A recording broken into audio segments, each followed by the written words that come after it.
In recent months in the conflict in Ukraine, we've seen warfare develop in so many styles. We've seen the rise of the drones. We see that technology being pushed to another limit, and the Ukrainians they have access to um, si- significant armaments, the likes of the Abrams main battle tank, the Challenger battle tank, and the Leopard main battle tank.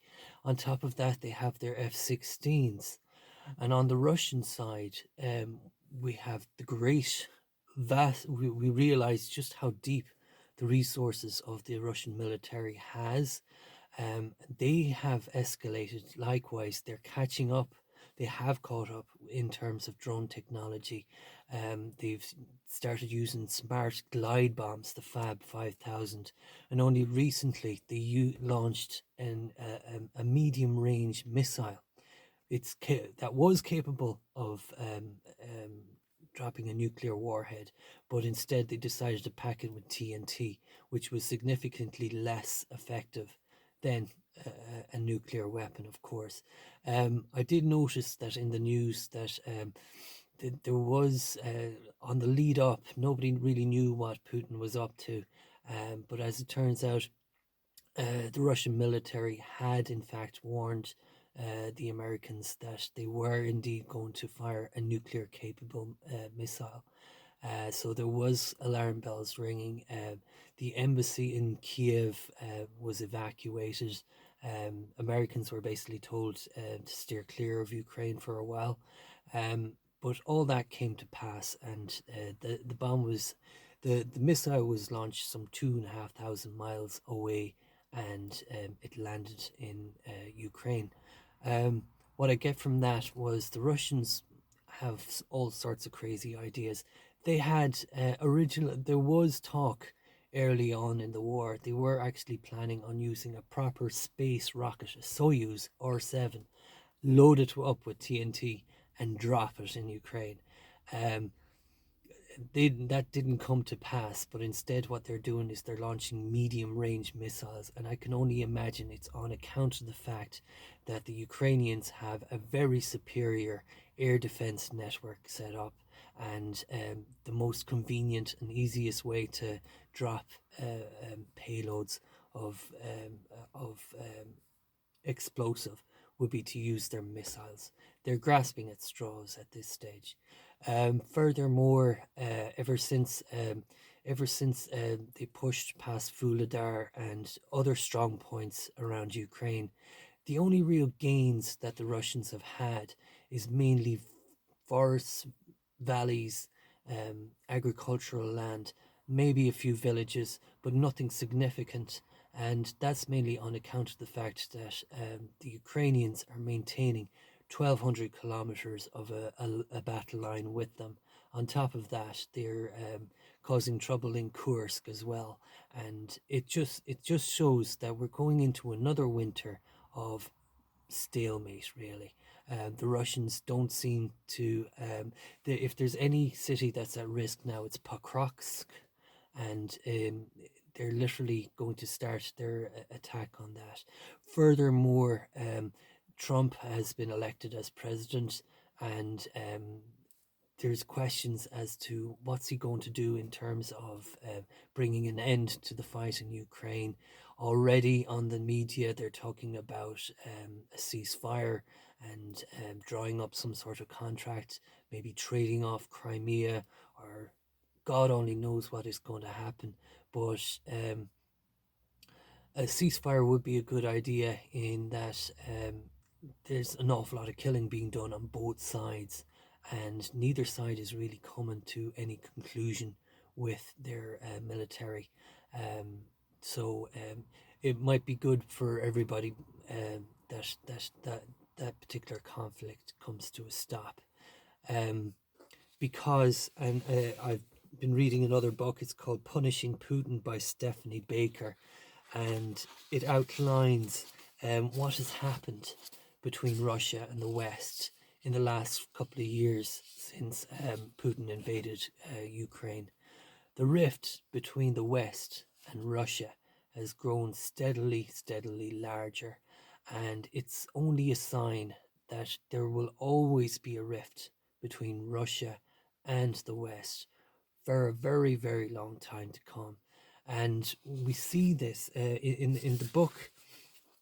At the beginning of the book, basically, it outlines that when Putin, or before the war started, um, Putin, in order to control his power base, he delegated out the resources of the Russian empire to his chiefs of industry, his oligarchs.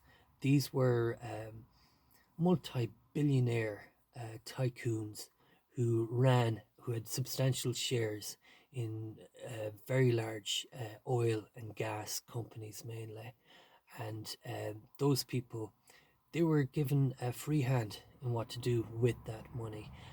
Those oligarchs, um, they were encouraged to spend their money within their country, and that would have been, it would have been the a patriotic thing to do.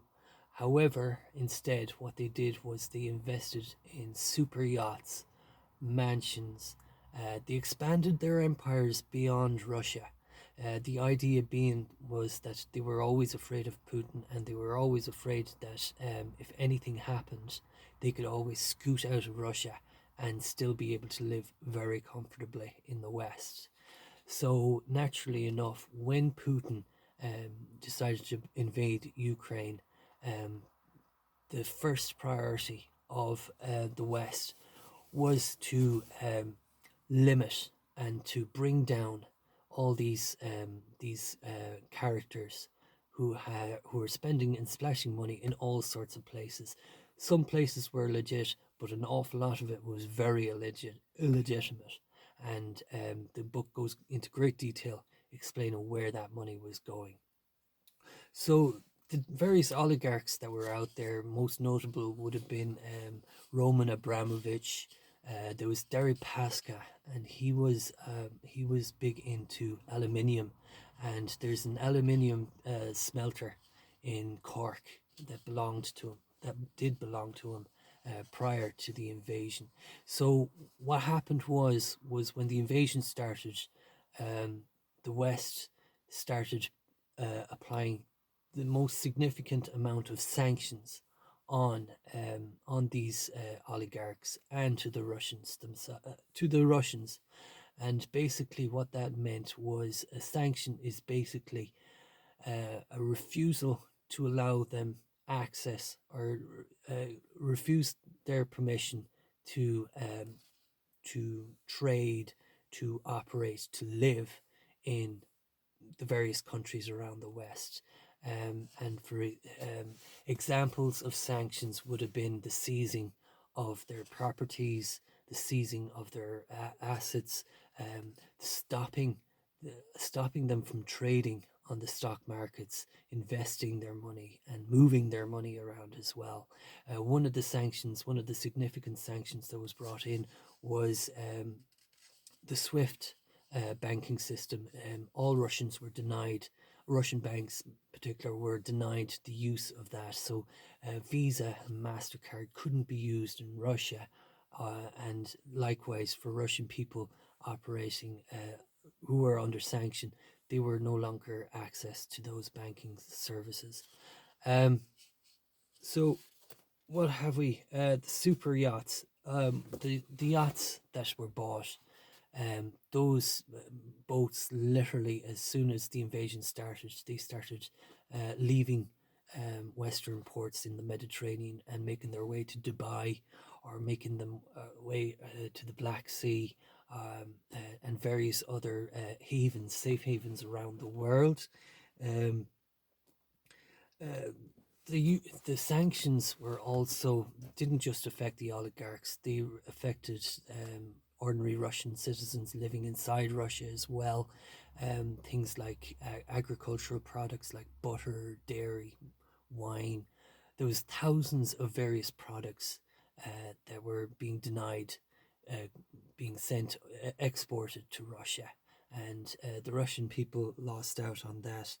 Um, also, the governments, particularly the Americans, led it. They started creating these task forces that would actually go in and investigate the oligarch, and not just focus on the rich man. They'd also focus on the fixers, the people that were helping him to move his assets and money around. And those sanctions, even though Roman Abramovich would have been the person that was sanctioned, anybody who was connected to him with involving trade or moving assets or moving money were straight away operating illegally. So all those fixers were suddenly targeted, and they were solicitors, accountants, reputable accounting bodies, and solicitors, and all sorts of high finance type characters were suddenly put into focus, and as a result of that, they had to stop their services going into the Russians, and they were it was a way of stopping all the activities that the oligarchs had going. Um, there was a lot of those oligarchs didn't really care about what they were doing with their money. Some were also ex KGB, and some were operating in America and in Europe, and they were instrumental in gangland activities and crime as well. So, again, the FBI kind of headed up those kind of investigations, and um, a lot of interesting investigations were done, and they were able to put a stop to a lot of crime related activities in the West. Um,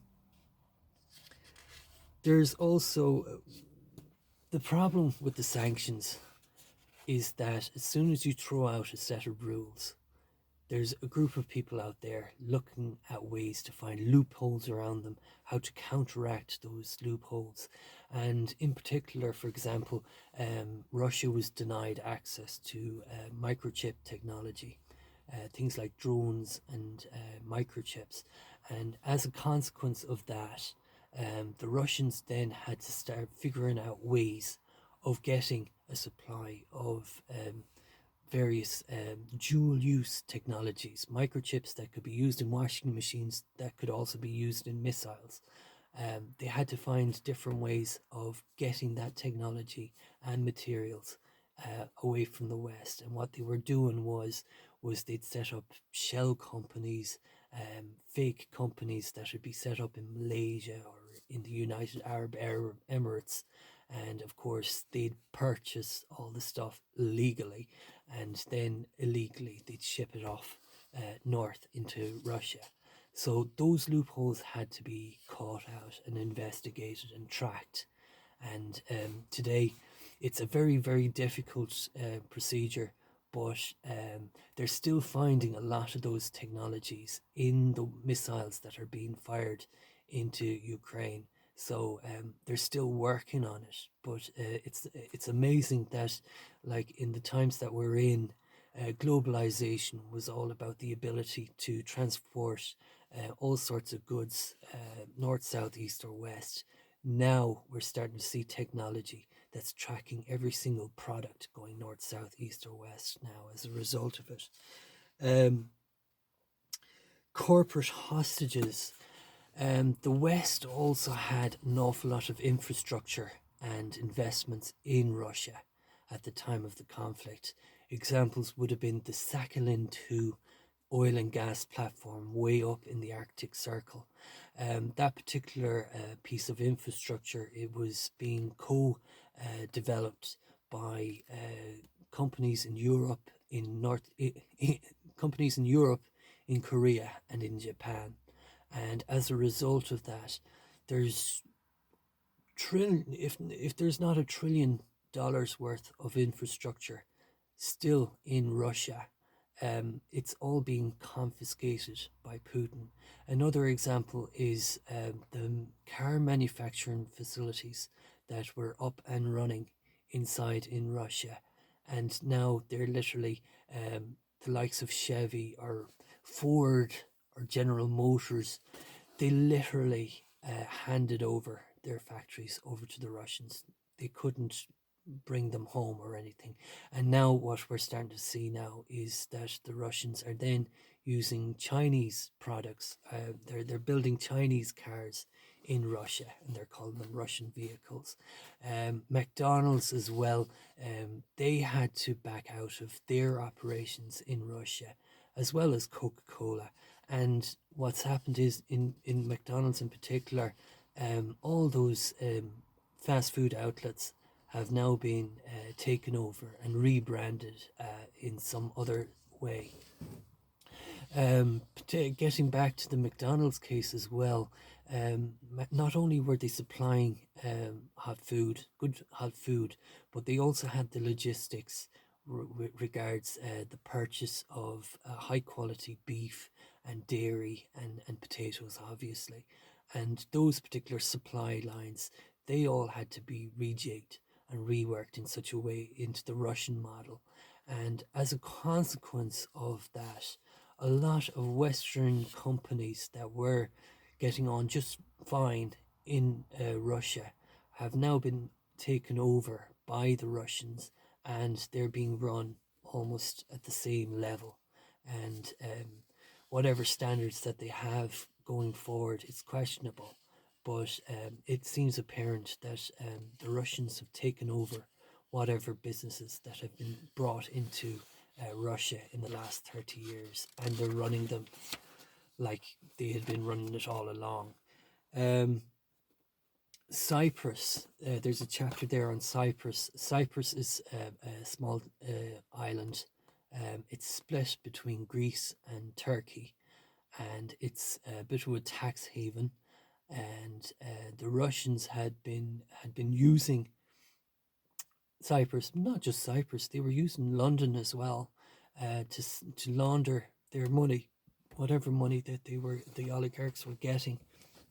They were using Cyprus as a place where they could set up shell companies, purchase and sell, and create finance through them.